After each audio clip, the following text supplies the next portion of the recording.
नमस्कार, मैं प्रिय रंजन और आज की इस एपिसोड में एसडीबी फाइनेंशियल आईपीओ जो आने वाले हैं 25 जून से लेकर के 27 जून तक आप इस आईपीओ के लिए अप्लाई कर सकते हैं। तो इसको ओवरऑल समझेंगे कि इसके फंडामेंटल कैसे हैं, क्या जीएमपी एक्सपेक्ट करेंगे और आपने अप्लाई करने चाहिए या नहीं करने चाहिए। फर्स्ट ऑफ ऑल, इस एपिसोड में आगे बढ़ूं इसके पहले अगर आपने प्रीमियम टेलीग्राम को ज्वाइन नहीं करा तो उसको जरूर ज्वाइन करिए। और दूसरी ये बात है कि अगर आप अनलिस्टेड मार्केट में ट्रेडिंग करते हैं तो थोड़ी सावधानी बरतने हैं, क्योंकि एसडीबी फाइनेंशियल अनलिस्टेड मार्केट में लगभग 1500 के आसपास तक के लेवल्स भी टच करे और इस समय भी 11-1200 के प्राइस पे ट्रेड कर रहा है, जबकि इसके आईपीओ प्राइस 700 टू 740 के प्राइस बेंड में जो है वो लिस्ट करने की बात कही गई है।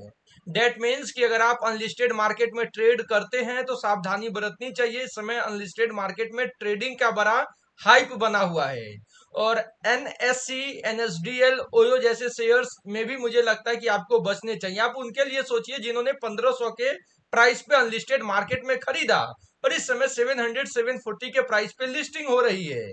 लगभग लगभग 40 टू 45% तक का जो है वो ऑलरेडी लिस्टिंग होते ही जो है उनको डाउन ट्रेंड झेलना पड़ेगा। जीएमपी इस समय वही 40-50 50 टू 100 का चल रहा है, यानी लिस्टिंग एक्सपेक्टेड है 800 टू 900 के बीच में। तो फिर भी लॉस लगभग 40% दिखता है। तो अनलिस्टेड बाजार में अगर आप ट्रेड करते हैं तो वैसे स्टॉक में ट्रेड करें जो आने वाले 2-3 सालों में लिस्ट होगा। ऐसे स्टॉक में अनलिस्टेड बाजार में ट्रेड करने से बचें जिनकी लिस्टिंग काफी जल्दी होने वाली है, लगभग 3-5 महीने में ही होने वाला है। ऐसे स्टॉक को काफी हाइप करके बेचा जाता है और ऑलरेडी देखिए आप 40% डिस्काउंट पे ट्रेड हो रहा है ग्रे मार्केट से, जो अनलिस्टेड मार्केट है वहां से। डेट मीन्स की थोड़े तो सावधानी बरतने हैं। अब इसका जो प्राइस बैंड है 700 टू 740 का है। 10 के फेस वैल्यू पे स्टॉक लिस्ट होएगा। 20 रुपीज पर शेयर के प्राइस लॉट है। 14,800 पर लॉट मिनिमम इन्वेस्टमेंट रिटेल निवेशक के लिए। Maximum retail investment 13 lot apply कर सकते हैं 260 शेयर का, जिसका अप्रोक्सीमेटली कॉस्ट 1,92,400 होने वाला है। ये जो आईपीओ है ये कलेक्टिवली ओएफएस और फ्रेश इशू, ओएफएस मतलब प्रमोटर अपना स्टेक बेचेगा, जो कि एचडीएफसी बैंक लगभग 94% स्टेक ओन करती है। वो लगभग 10,000 crore 10,000 crore worth of share बेचेगी, 13.51 करोड़ इक्विटी शेयर। और फ्रेश इशू 2,500 करोड़ का होगा, जो कि 3.38 करोड़ इक्विटी शेयर जो है वो फ्रेश इशू करे जाएंगे। तो ये आईपीओ है। 94.32% एचडीएफसी बैंक इस समय ओन करती है और यहाँ देखेंगे तो लगभग 10,000 करोड़ वर्थ ऑफ शेयर जो है बेचेगी।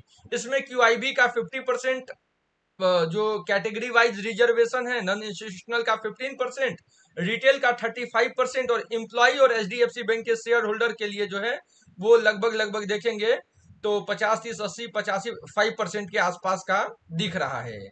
तो एक बार इसके फाइनेंशियल्स को अगर आप देखेंगे तो कंपनी की मैं फाइनेंशियल अगर काफी सिंपली अगर आपको बताऊं तो मेनली ये 2007 में इनकॉर्पोरेट हुआ था। रिटेल फोकस्ड है, नॉन बैंकिंग फाइनेंशियल कंपनी है और इस समय कंपनी का जो ग्रॉस लोन बुक है वो लगभग 61,000 करोड़ से 98,000 करोड़ हुआ है। स्ट्रॉन्ग कैपिटल बफर दिख रहा है। एनपी अपने सेक्टर का लोएस्ट है। कंपनी का C R A R maintain रहा है 19% के ऊपर।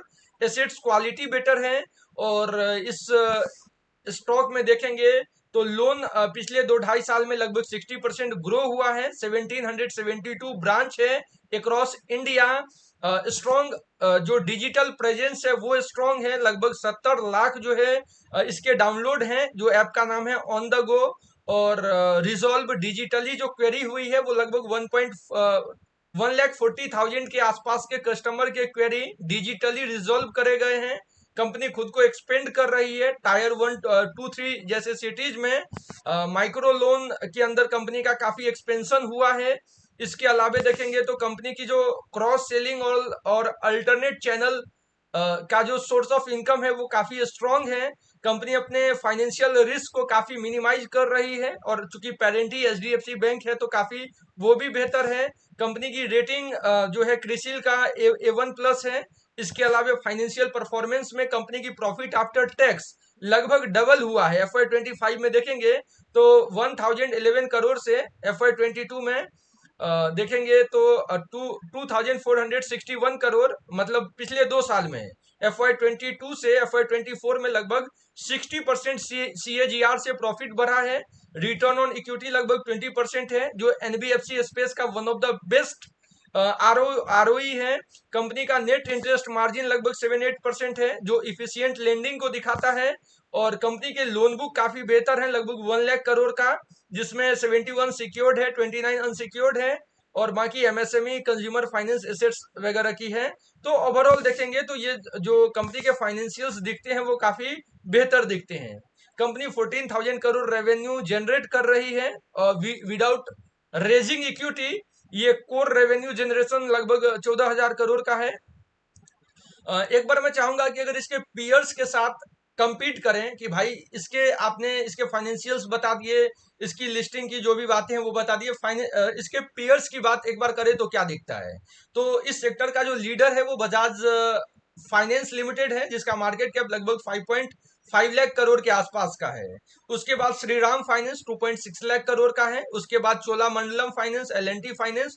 और ये स्टॉक का जो मार्केट कैप है वो काफी छोटा है कंपैरेटिवली पीयर्स के, ओनली 61,000 करोड़, विच मींस कि इसके ग्रोथ के सिनेरियो बेहतर दिखते हैं। कंपनी 740 के प्राइस पे आ रही है, वो तो है ही। पैट वगैरह हमने कहा ही है। कंपनी की जो लिस्टिंग है लगभग 900 के अंडर ही लिस्टिंग होनी चाहिए कंपनी।